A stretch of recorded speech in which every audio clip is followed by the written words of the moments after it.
오늘은 마태복음 28장 말씀을 통해서 말씀을 깨닫는 지혜와 응답받는 기도의 은총이 우리에게 넘치게 될 줄로 믿습니다. 우리는 마태복음 26장과 27장에서 예수님이 잡히셔서 순환당하시고 고통당하시고 십자가에 죽으시는 장면을 봤죠. 왕의 죽음, 이것은 가장 큰 절망입니다. 왕정시대에 경험할 수 있는 가장 큰 슬픔은 나의 죽음이나 부모님의 죽음을 뛰어넘는 왕의 죽음이죠. 이것은 온 나라가 통곡하는 슬픔입니다. 국상이라고 하죠. 그런데 그보다 더 큰 힘이 있다면 무엇일까요? 절망을 이기는 힘, 가장 큰 슬픔을 이기는 힘은 바로 왕의 부활이겠죠. 오늘 마지막 마태복음 28장은 이 왕의 부활을 보여줍니다. 여러분, 부활이 왜 필요할까요? 우리는 살던 사람이 계속 사는 것을 원해요. 잘 되던 사업이 계속 잘 되기를 원하고 내 생각과 내 계획대로 끝까지 가는 것을 소원합니다. 여러분, 그런데 거기에는 무엇이 없을까요? 거기에는 나의 한계를 보는 지혜가 없어요. 그리고 나의 한계를 뛰어넘어 역사하는 상식을 뛰어넘고 인간의 생각을 뛰어넘는 하나님의 영역이 없어요. 그래서 계속 잘 되던 사람은 결국 망하더라고요. 다 잘 되는 것 같은데 하나가 잘못되면 완전히 무너집니다. 그런데 내가 할 수 있는 영역에서 모든 것을 해봤는데 안 될 때, 인간의 깊은 절망을 경험한 사람들, 그런데 거기에서 내 힘으로는 할 수 없는 놀라운 역전의 경험을 한 사람들은 그 뒤로도 무너지지 않고 잘 이어갑니다. 왜냐하면 내 힘으로 여기까지 온 게 아니라는 걸 알기 때문이죠. 내 노력과 내 힘만이 아니라 내가 할 수 없는 어떤 놀라운 역사가, 어떤 힘이 나를 다시 일으켰고 나를 이 자리에 올려놓았다는 것을 믿기 때문에 그러한 사람은 자기만 믿고 교만하지 않고요. 겸손하게 나보다 크신 분의 힘을 따라갑니다.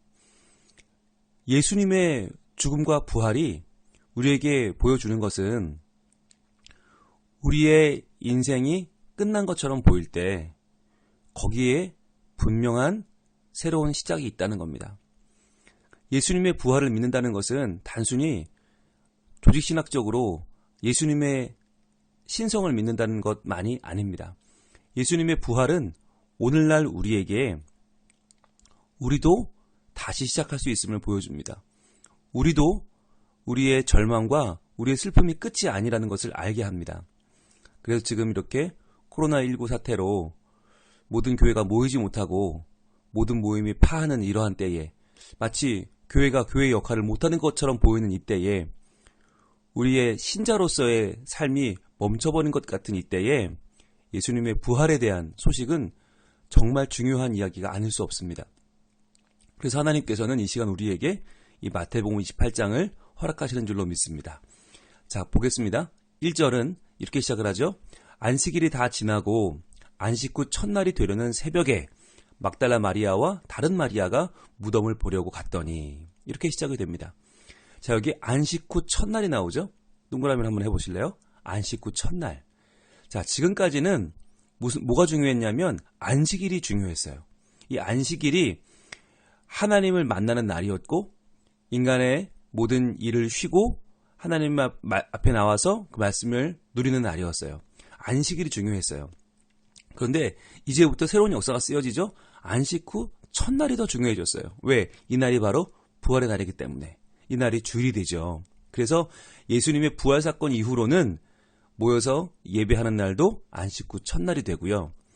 하나님을 경험하고 하나님 앞에 새로워지는 날이 바로 안식 후 첫날이 됩니다. 그러면 안식일을 안식 후 첫날로 바꾸는 그 힘이 어디에 있느냐? 이것이 바로 예수님의 부활입니다. 왕의 부활. 이 왕의 부활 사건이 어떠한 날짜 또는 시간에 대한 권세를, 능력을 새롭게 부여하는 힘이 있는 거예요. 그래서 여러분, 우리 기독교는 장소에 대한 종교가 아니라 시간에 대한 종교라는 것을 분명히 아셔야 됩니다. 여러분, 다른 종교는 장소가 중요합니다. 그래서 이슬람에서는 매년 메카로 성지순례를 가는 사람들이 오죽 많으니까 밟혀 죽기도 합니다. 그래도 갑니다. 왜? 장소가 중요하니까. 그런데 우리는 장소가 중요하지 않아요. 우리에겐 시간이 더 중요합니다. 모든 시간, 모든 나의 호흡하는 그 시간이 다 주님의 것인데 그 중에서도 안식 후 첫날은 더 중요하죠. 왜? 부활절이니까. 모든 주일은 부활절입니다. 그래서 모든 주일을 우리가 주일 예배를 드릴 때 오늘은 부활의 기쁨이다. 내가 6일 동안은 슬픔, 고통, 아픔 가운데 있을 수 있어요. 살아가는 게 얼마나 힘듭니까? 정말 숨이 차오르는 그러한 삶, 더 이상 못 살겠다, 여기까지인가 보다 하는 절망이 찾아올 때에도 우리가 다시금 예배드리고 말씀 받고 희망을 가지고 다시 출발할 수 있는 그 주일이 있다는 것은 얼마나 감사한 일입니까? 바로 안식 후 첫날은 부활의 날, 우리가 새롭게 일어날 수 있는 가슴 벅찬 날을 말씀하시는 거죠. 자, 그런데 누가 갔다고요? 막달라 마리아와 다른 마리아가 갔어요. 둘 다 여인입니다. 여러분, 이것이 성경이 인간의 지혜로 쓰지 않았다는 증거예요. 왜냐하면 여러분, 요새 같으면야 남자나 여자나 상관이 없죠. 그런데 2000년 전에 중동 지방에서 여자의 말은 아무 의미가 없었습니다. 여자의 말은 증거로 채택되지 않았습니다. 여자들이 숫자에 들어가지 않을 때였습니다. 남자들의 도구처럼 그렇게 취급받은 때가 바로 이 시대거든요. 그런데 여자 둘이 과연 부활의 증인이 될 수 있을까요? 이 당시에는 이것은 아무 의미가 없는 일입니다. 그런데 왜 마태는 이것을 기록하고 있을까요? 남자든 여자든 관계없이, 신분에 관계없이, 귀천에 관계없이 누구라도 이 부활의 증인이 될 수 있다는 거죠. 왜? 예수님의 부활은 그만큼 강력하고 예수님의 부활은 모든 사람의 가치조차도 이제 새롭게 바꾸는 새로운 역전의 출발이기 되기 때문입니다. 그래서 있는 그대로 적은 거예요. 남자든 여자든 관계없이, 누구든 관계없이 이 부활의 증인으로 이 두 명의 여인을 등장시킵니다. 이 두 여인이 그렇다면 부활의 증인이 될 수 있었던 이유는 무엇일까요? 제자들도 제끼고 그 당시 대제사장, 서기관, 바리새인 다 제끼고 이 여인 두 명이 부활의 증인이 될 수 있었던 이유. 자, 동그라미 쳐볼게요. 바로 새벽에라고 하는, 그리고 무덤을이라고 하는 두 가지 단어가 중요하죠. 새벽에, 무덤을. 저는 개인적으로 이 새벽에 어디 가는 거 싫어하거든요. 무섭죠. 게다가 무덤을 간다? 새벽에 무덤을 간다? 여러분이 아마 제가 가자고 하면 몇 분이나 따라 나설지 모르겠어요. 우린 새벽에 기도는 하러 교회를 가도 새벽에 무덤을 가진 않아요. 여러분, 새벽에 무덤을 가려면 뭐가 필요합니까? 담력이 필요할까요? 성격이 좋아야 될까요? 아니죠. 사랑하는 마음이 필요합니다. 내 사랑하는 분이 거기 계시면 새벽이라도 무덤이라도 갈 수 있는 거죠. 이들이 지금 예수님께 기름을 부어드리러 갔잖아요. 향유를 부으러 갔잖아요. 돌아가신 예수님이라도 내가 만나서 향유를 붓고 싶은 마음, 그 사랑하는 마음이 예수님을 찾아가는 마음이 되었고, 그래서 이 두 사람은 예수님의 부활의 첫 증인이 되었죠. 여러분, 사랑하는 마음이 중요합니다. 내가 정말 예수님을 사랑하는가? 내가 정말 하나님을 사랑하는가? 하나님 주신 말씀을 사랑하는가? 오늘 하루 내가 사랑하는 만큼 나는 하나님을 가까이 다가갈 수 있어요. 내가 사랑하는 만큼 이 말씀은 나에게 역사할 수 있습니다. 사랑하는 만큼 우리의 삶은 달라집니다. 볼게요. 갔더니 어떤 일이 벌어집니까? 2절, 큰 지진이 나며 주의 천사가 하늘로부터 내려와 돌을 굴려내고 그 위에 앉았는데, 그랬어요. 큰 지진이 났다는 것은 이건 인간이 한 게 아니라는 거죠. 하나님이 하신 일이라는 겁니다. 여러분, 두 여인이 무덤을 보려고 갈 때 제일 큰 걱정이 뭐였냐? 바로 이 돌문이었어요. 이 돌문은 여자들이 두 명이 힘을 합쳐서 이거 굴릴 수 있는 정도의 수준이 아니거든요. 남자들도 한 10명 정도는 붙어야 겨우 열 수 있는 그런 돌무덤인데, 이 돌문을 여자 둘이 어떻게 열어요? 그런데 사랑하는 마음으로 달려갔을 때 하나님이 그 일을 하셨죠. 큰 지진, 하나님이 그 일을 하신 것입니다. 그래서 천사가 거기 앉아 있었다. 3절입니다. 그 형상이 번개 같고 그 옷은 눈같이 희거늘. 천사의 모습을 보여주는 거죠. 4절 지키던 자들이 그를 무서워하여 떨며 죽은 사람과 같이 되었더라. 경비병들이 지키고 있었는데 거의 실신한 상태가 되었다라는 거죠. 너무 놀란 거죠. 5절입니다. 천사가 여자들에게 말하여 이르되 너희는 무서워하지 말라. 십자가에 못 박히신 예수를 너희가 찾는 줄을 내가 아노라. 그랬어요. 자, 여러분, 이들이 누굴 찾았다고요? 십자가에 못 박히신 예수를 찾았습니다. 여러분, 이게 믿음입니다. 믿음은 십자가에 못 박히신 예수를 찾는 것입니다. 우리는 예수님을 찾는데 주로 어떤 분을 찾죠? 병 고쳐주는 예수님을 찾아요. 문제 해결해 주시는 예수님을 찾아요. 또는 물 위를 걸어오시는 예수님을 찾아요. 우리가 찾는 예수님은 뭔가 있어 보이고 대단해 보이고 나에게 도움이 될 만한 분을 찾아요. 그런데 정말 우리가 찾아야 할 분은 누구냐? 십자가에 못 박히신 예수예요. 이 십자가에 못 박히신 예수를 찾는 자들마다 누구를 만납니까? 바로 다시 살아나신 예수를 만나요. 6절 볼까요? 그가 여기 계시지 않고 그가 말씀하시던 대로 살아나셨느니라. 아멘. 십자가에 못 박히신 예수를 찾아갔는데 실제로 누굴 만났어요? 살아나신 예수님을 만나는 거죠. 부활하신 주님을 만나는 겁니다. 여러분, 이것이 신앙입니다. 신앙은 십자가에 못 박히신 예수님이 나를 위해 죽으셨고 나를 위해 자신을 내어주셨다는 것을 믿는 거예요. 그래서 그 죽음이 예수님의 죽음이 아니라 나의 죽음이고 저 십자가에 못 박히는 것이 바로 나라고 믿는 거예요. 그럴 때 살아나신 부활하신 예수님을 만나는 거죠. 그래서 예수님의 부활이 나의 부활이 되는 겁니다.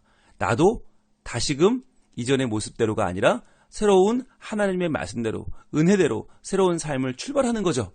그게 부활의 삶이죠. 자, 와서 그가 누우셨던 곳을 보라. 자, 누우셨던 곳은 무엇을 말합니까?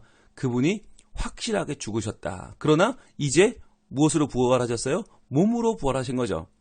누우셨던 곳, 그러나 살아나셨어요.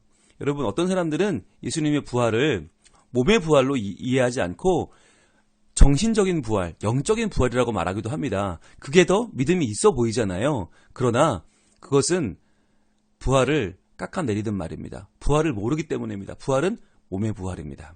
예수님은 몸과 영과 정신이 다 부활하셨죠. 전인적인 부활을 하셨습니다.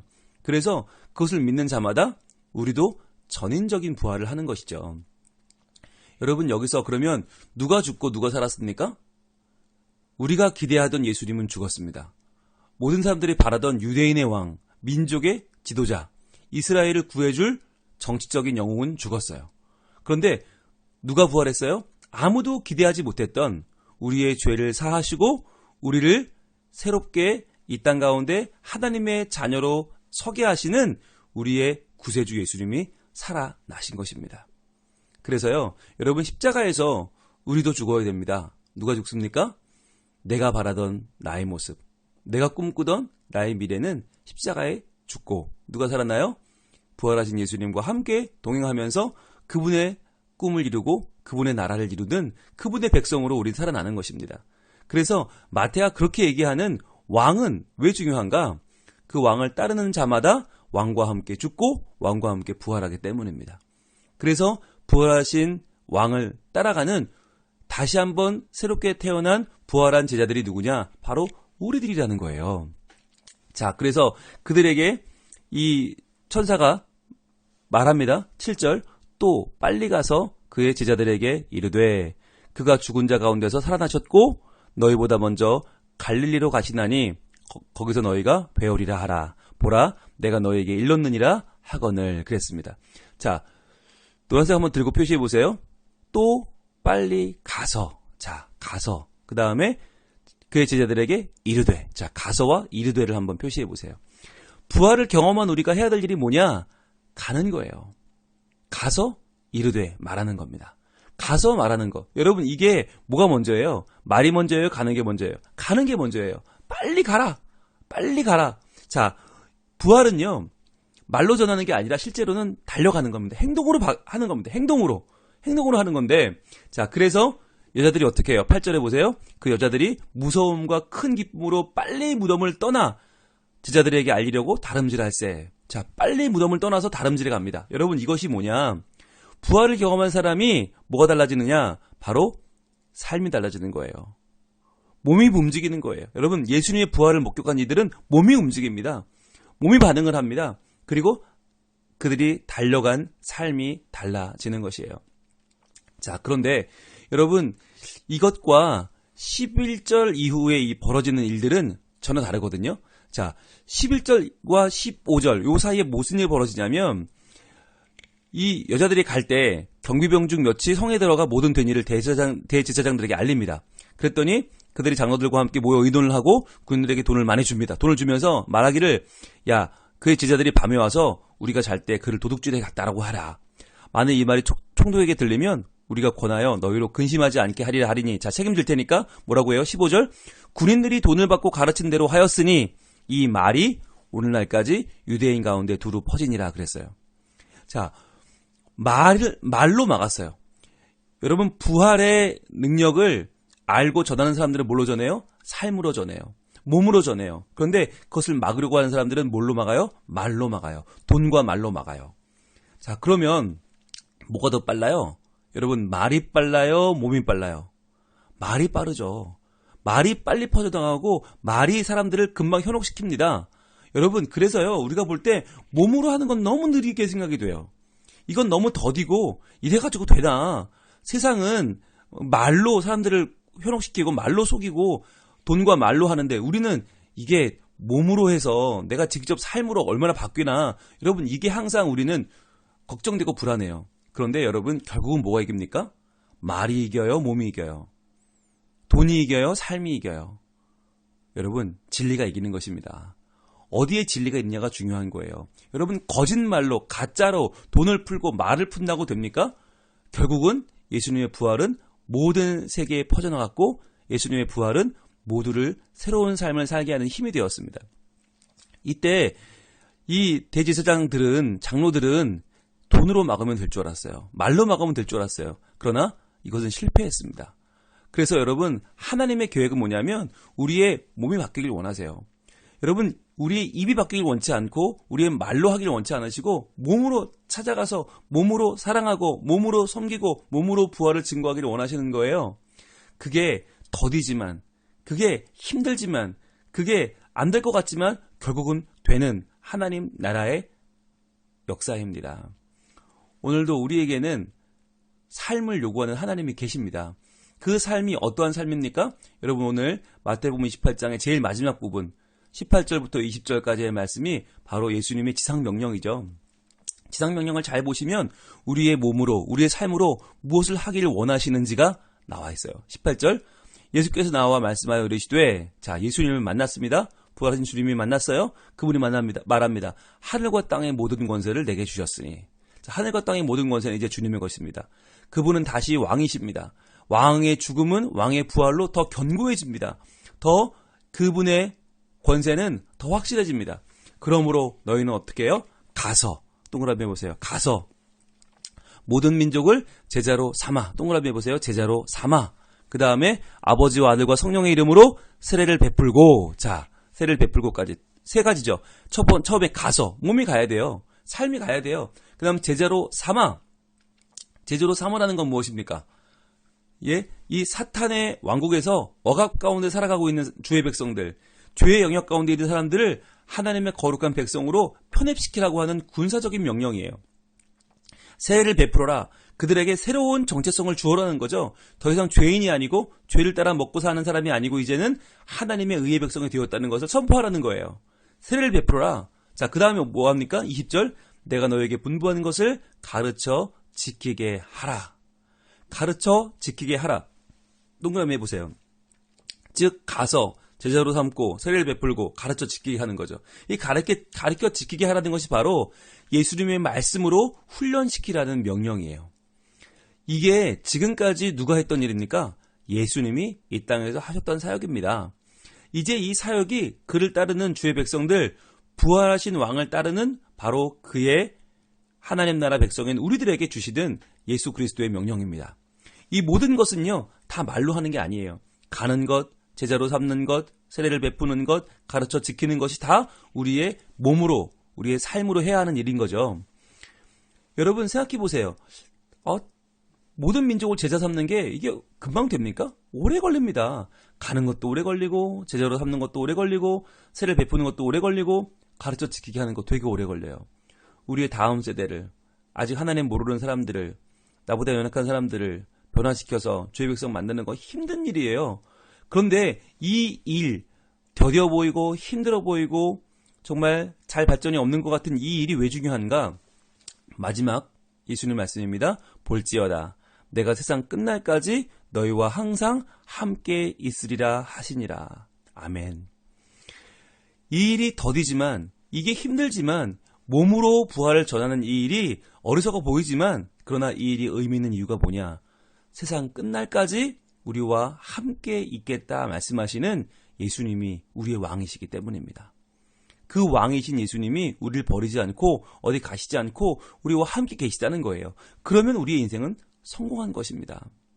우리의 인생이 뭐 사람들을 많이 남겨서 뭐 돈을 많이 남기고 교회를 크게 만들어서 성공한 게 아니고요. 세상 끝날까지 우리와 항상 함께 계시는 하나님, 그리고 우리에게 오신 왕이신 예수님의 명령을 따라 살아가는 삶이 성공인 겁니다. 그게 충성인 것이고요. 그게 믿음인 것이에요. 그래서 우리가 해야 할 일이 무엇인가? 부활하신 예수 그리스도, 부활하신 예수님의 말씀, 가서 제자 삼고 세례 베풀고 가르쳐 지키게 하는 이 일에 헌신하는 것입니다. 더 이상 돈과 말에 기죽지 말고 몸과 삶으로 이겨냅시다. 몸으로 부활하신 예수님께서 이 시간 우리에게 말씀하십니다.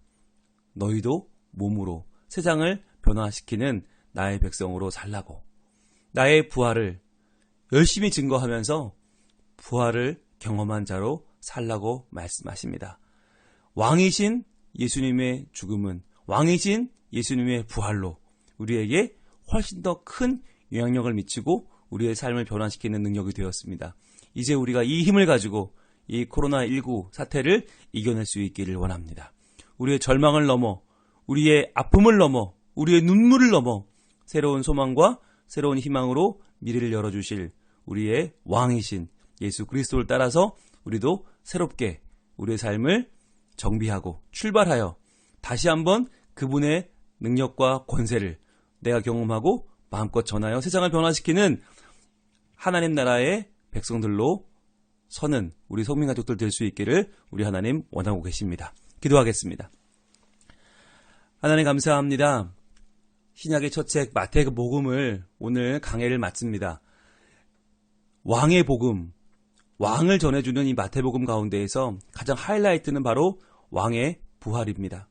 이 왕의 부활, 다시 한번 살아나신 왕 예수 그리스도의 모든 능력과 권세를 저희들이 바라보면서 우리가 그 부활을 우리의 몸으로, 삶으로 전하고 나누고 우리가 분명히 보여주며 살기를 원합니다. 하나님, 우리가 어떠한 고통이 와도, 어떠한 절망이 와도 무너지지 않고 다시 일어서는 부활의 사람으로 서게 하여 주시옵소서. 하나님 나라 백성으로 서게 하여 주시옵소서. 그래서 우리로 말미암아 하나님 모르던 자들이 하나님을 알게 되고, 이단에 빠졌던 자들이 돌아오게 되고, 하나님의 능력을 경험하게 되고, 그래서 우리가 가서 몸으로 제자 삼고 세례 베풀 때 가르쳐 지키게 할 때에 하나님의 놀라운 일이 우리 모든 세상을 덮는, 우리의 삶을 변화시키는 원동력이 되게 하여 주시옵소서. 그렇게 행하실 부활하신 우리의 왕 예수 그리스도 이름으로 기도합니다. 아멘.